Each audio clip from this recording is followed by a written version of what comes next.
ಹಾಗೆ ಯಾರಾದ್ರೂ ನಮ್ಮನ್ನ ಬಿಟ್ಟು ಹೋದ್ರೆ ನಾವು ನಮ್ಮ ಜೀವನನ ಬದುಕೋದನ್ನ ಬಿಟ್ಬಿಡ್ಬೇಕಾ?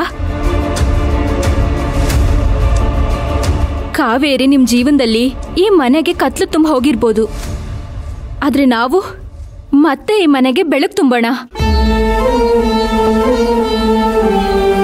ದೀಪಾವಳಿ ಅಂದ್ರೆ ಬೆಳಕಿನ ಹಬ್ಬ. ಮನೆ ಮನ್ಸಲ್ಲಿರೋ ಕತ್ಲನ್ನ, ದುಃಖನ, ನೋವನ್ನ ಓಡಿಸೋ ಹಬ್ಬ. ದೀಪ ಹಚ್ಚಿ ಬೆಳಕನ್ನ ಬರ್ಮಾಡ್ಕೊಂಡು ಎಲ್ಲಾ ಕತ್ಲನ್ನು ಆಚೆ ಹಾಕೋಣ. ಏನಂತೀರಾ? ಹೌದು ಅಮ್ಮ, ಸರ್ಸು ಹೇಳ್ತಿರೋದು ಸರಿಯಾಗೇ ಇದೆ. ಕಾವೇರಿಗೋಸ್ಕರ ನಾವ್ಯಾಕೆ ಕತ್ಲಲ್ಲಿರ್ಬೇಕು?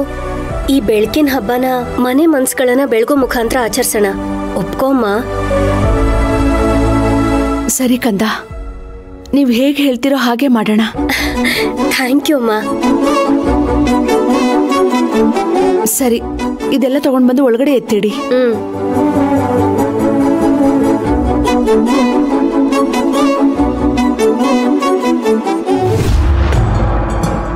ಹಬ್ಬ ಆಚರಿಸ್ಬೇಕಂತೆ. ಹಬ್ಬ ಒಬ್ರು ನಮ್ಮನ್ನೆಲ್ಲ ಬಲಿ ಕೊಟ್ಟು ಮಾರಿ ಹಬ್ಬ ಮಾಡಿದ್ರೆ ಇವರು ದೀಪಾವಳಿ ಮಾಡ್ಬೇಕಂತೆ. ಹೊಟ್ಟೆಗೆ ಇಟ್ಟಿಲ್ಲ ಅಂದ್ರು ಜುಟ್ಟಿಗೆ ಮಲೆಗೆ ಹೂವಂತೆ. ಹಾಗಾಯ್ತು ಇವ್ರ ಕತೆ.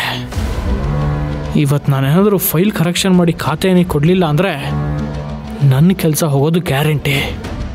ಅಪ್ಪಿ ತಪ್ಪಿ ಕೆಲಸ ಏನಾದರೂ ಹೋದರೆ ಬೀದಿಲಿ ಭಿಕ್ಷೆ ಬಿಡಬೇಕಾಗತ್ತೆ ಅನ್ನೋದು ನನ್ನ ಟೆನ್ಷನ್ನು. ಆದರೆ ಇವ್ರಿಗೆ ಹಬ್ಬದ ಟೆನ್ಷನ್ನು. ಹಬ್ಬಕ್ಕೆ ಏನೇನು ಮಾಡಬೇಕು ಅಂತ ಪ್ಲ್ಯಾನ್ ಮಾಡ್ತಾ ಇದ್ದಾರೆ. ಬರ್ತಾ ಬರ್ತಾ ಈ ಮನೆ ನಾಟಕದ ಮಂದಿರ ಆಗ್ತಾ ಇದೆ. ನನ್ನ ಕಣ್ಣಲ್ಲಿ ಇವ್ರುಗಳು ನಾಟಕ ನೋಡೋಕ್ಕಾಗ್ತಾ ಇಲ್ಲ. ಛೇ,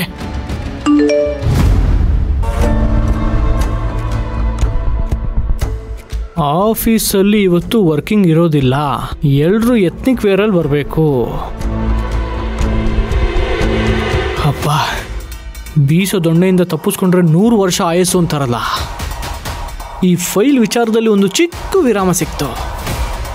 ಆದರೂ ಇವತ್ತೇ ಮೋನಿಕಾಗೆ ಹೇಳಿ ಫೈಲ್ನ ಆಫೀಸಿಗೆ ಸಬ್ಮಿಟ್ ಮಾಡಿಬಿಡ್ಬೇಕು. ಇಲ್ಲಾಂದರೆ ಸುಮ್ಮನೆ ತಲೆನೋವು.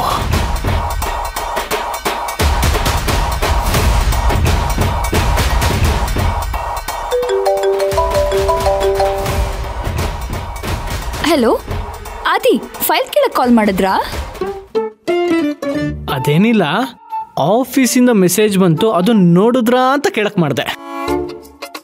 ಹೌದು, ನಾನ್ ಮೆಸೇಜ್ ನೋಡಿದ್ದು ಆಯ್ತು, ಆಫೀಸ್ಗೆ ಹೋಗಕ್ ರೆಡಿ ಆಗಿದ್ದು ಆಯ್ತು.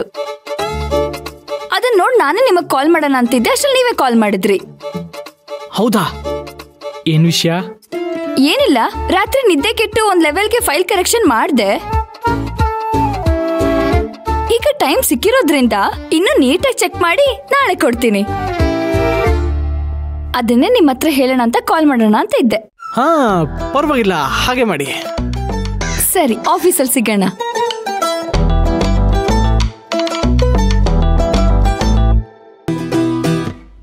ಇವತ್ತು ವರ್ಕಿಂಗ್ನ ಕ್ಯಾನ್ಸಲ್ ಮಾಡಿ ಎತ್ನಿಕಲ್ ಬರಕ್ ಹೇಳಿದ್ದಾರೆ ಅಂದ್ರೆ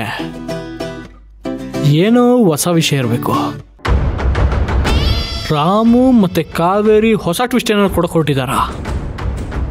ಇಲ್ಲ ಬೇರೆ ಏನಾದರೂ ಕಾರಣ ಇರ್ಬೋದಾ? ಒಂದು ಗೊತ್ತಾಗ್ತಿಲ್ವಲ್ಲ. ದತ್ತ, ನಾನು ಹೇಳಿದ ನೆನಪಿದೆ ತಾನೇ? ಎಲ್ಲ ವ್ಯವಸ್ಥೆ ಆಗಿದೆಯಾ? ಓಕೆ. ಸ್ಪೆಷಲ್ ಐಟಮ್ ತರ್ಸಕ್ಕೆ ಹೇಳಿದ್ದೆ, ತರಿಸಿದ್ಯಾ? Okay, good. ಇನ್ನೇನು ಹೊರಡ್ತಾ ಇದ್ದೀವಿ, 1 hour ಅಲ್ಲಿರ್ತೀವಿ. ಎಲ್ಲ ರೆಡಿ ಇರಲಿ.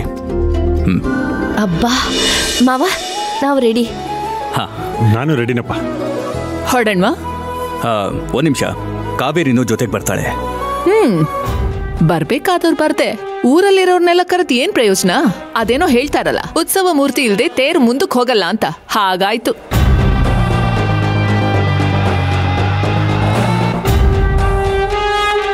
ಕಾತಿ, ಶಾಂತವಾಗಿರ್ತೀನಿ, ನಯ ವಿನಯದಿಂದ ಇರ್ತೀನಿ ಅಂತ ಹೇಳಿದ್ಯಲ್ಲ, ಈಗ ಅಪ್ಪಂಗೆ ಕೌಂಟ್ರ್ ಕೊಡ್ತಿದ್ದಿಲ್ಲ, ಸರಿನಾ? ಒಂದೇ ಸಲ ಚೇಂಜ್ ಆದ್ರೆ ಅವ್ರಿಗೂ ಅನುಮಾನ ಬರಲ್ವಾ? ನಾನು ಚೇಂಜ್ ಆಗೋವರೆಗೂ ಸ್ವಲ್ಪ ಪೇಷನ್ಸ್ ಇಟ್ಕೋ. ಇವಳು ಬುದ್ಧಿವಂತೇನೋ ಅಥವಾ ದಡ್ಡಿನ ಅನ್ನೋದೇ ಗೊತ್ತಾಗ್ತಿಲ್ಲ. ಒಂದೊಂದು ಸರಿ ಒಂದೊಂದು ರೀತಿಲಿ ಬಿಹೇವ್ ಮಾಡ್ತಾಳೆ. ಇವಳನ್ನು ನಂಬ್ಕೊಂಡು ಕೂತ್ಕೊಂಡ್ರೆ ಕಷ್ಟ. ನನ್ನ ಹೆಜ್ಜೆ ನಾನಿಡೋದು ಒಳ್ಳೇದು.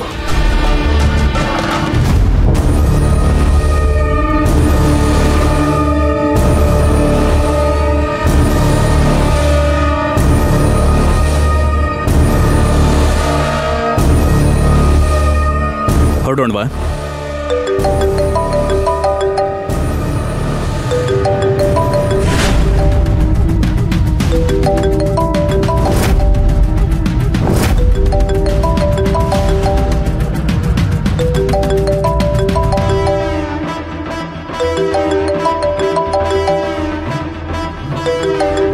ಅರೆ, ಇವ್ರು ಯಾಕೆ ಫೋನ್ ಮಾಡ್ತಾ ಇದ್ದಾರೆ? ಯಾವ ಕಾರಣಕ್ಕೆ ಫೋನ್ ಮಾಡ್ತಾ ಇರ್ಬೋದು? ಯಾಕೆ ಸರ್? ಯಾರು ಕಾಲ್ ಮಾಡ್ತಿರೋದು? ಯಾಕೆ ಇಷ್ಟೊಂದು ಟೆನ್ಷನ್ ಆಗಿದ್ದೀರಾ? ನನ್ನ ಸೋದರತೆ ದುರ್ಗಾದೇವಿ.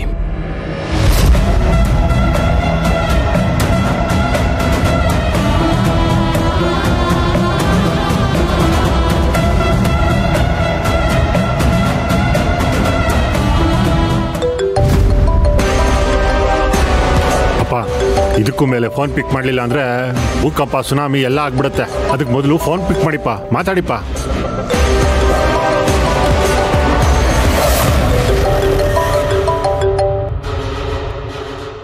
ಹೇಳಿ ಅತ್ತೆ. ಕಾಲ್ ಪಿಕ್ ಮಾಡೋದಕ್ಕೆ ಯಾಕೋ ಲೇಟು? ಏನು ನನ್ನ ಕಾಲ್ ರಿಸೀವ್ ಮಾಡೋಕ್ಕೂ ಯೋಚನೆ ಮಾಡ್ತಿದ್ಯಾ? ಹಾಗೇನಿಲ್ಲ ಅತ್ತೆ, ಆಫೀಸ್ಗೆ ಹೋಗೋದಕ್ಕೆ ರೆಡಿ ಆಗ್ತಿದ್ದೆ. ಫೋನ್ ನೋಡಲಿಲ್ಲ, ಈಗ ನೋಡಿದೆ, ತಕ್ಷಣ ಫೋನ್ ಪಿಕ್ ಮಾಡಿದೆ. ಹೇಳಿ ಅತ್ತೆ, ಏನು ವಿಷಯ?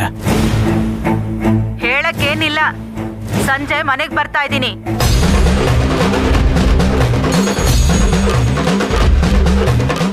ಹಲೋ ಹಲೋ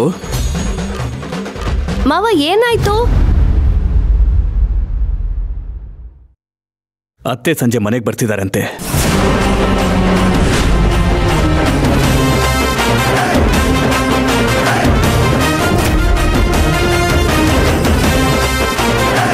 ಈ ವಿಷಯನ ಯಾರೋ ಅವ್ರಿಗೆ ಹೇಳಿದ್ದು?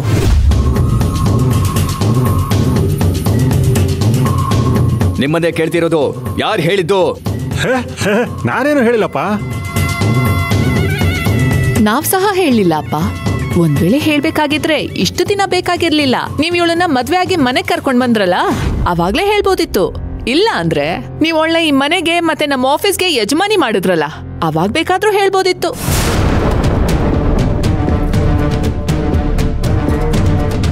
ಅದೆಲ್ಲ ಬಿಟ್ಟು ಇವಾಗ ಹೇಳೋ ಅವಶ್ಯಕತೆ ನಮಗಿಲ್ಲ.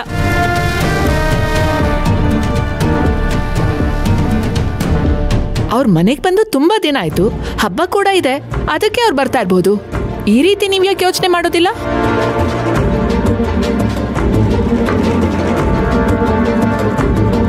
ನೀವ್ ಯಾವ ತಪ್ಪು ಮಾಡಿಲ್ಲ ಅಂದ್ಮೇಲೆ ಏನಕ್ಕೆ ಭಯ ಪಡ್ತೀರಾ?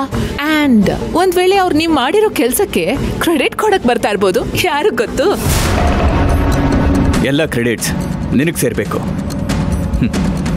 ಕಂಗ್ರಾಟ್ಸ್ ಕಾವೇರಿ. ಎನಿವೆ, ನಾವು ಆಫೀಸ್ಗೆ ಹೋಗ್ತೀವಿ. ನೀವು ಟೆನ್ಷನ್ ಎಲ್ಲ ರಿಲ್ಯಾಕ್ಸ್ ಮಾಡ್ಕೊಂಡು ಆಫೀಸಿಗೆ ಬನ್ನಿ, ಓಕೆ?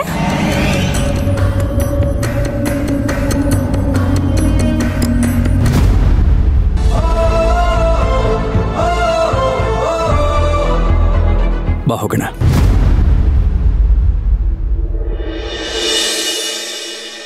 ಏನ್ ಸರ್, ಸಡನ್ ಆಗಿ ವರ್ಕ್ ಎಲ್ಲ ಕ್ಯಾನ್ಸಲ್ ಮಾಡ್ಬಿಟ್ಟು ಸೆಲೆಬ್ರೇಷನ್ ಮಾಡ್ತಾ ಇದ್ದೀರಾ? ಯಾರು ಹೇಳಿದ್ರು?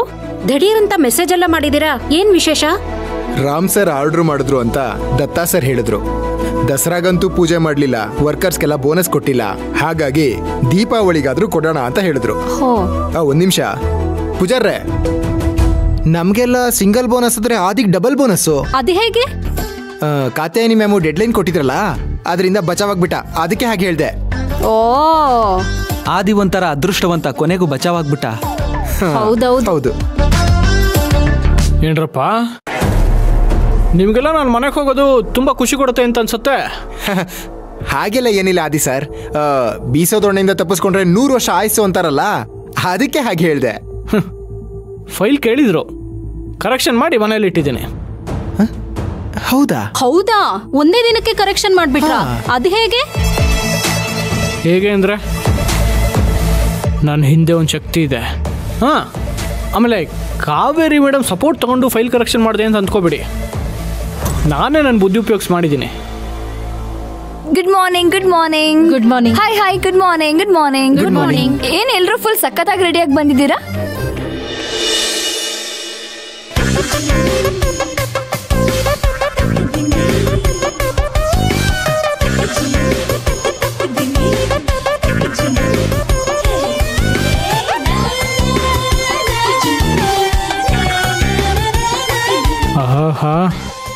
ನಿನ್ನೆ ತನಕ ಆವ್ರೇಜ್ ಫಿಗರು ಅಂದ್ಕೊಂಡಿದ್ದೆ. ಸೀರಿಯಲ್ ನೋಡ್ತಿದ್ರೆ ಯಾವ ಹೀರೋಯಿನ್ಗೂ ಕಮ್ಮಿ ಇಲ್ಲ ಅಂತ ಅನಿಸ್ತಿದೆ.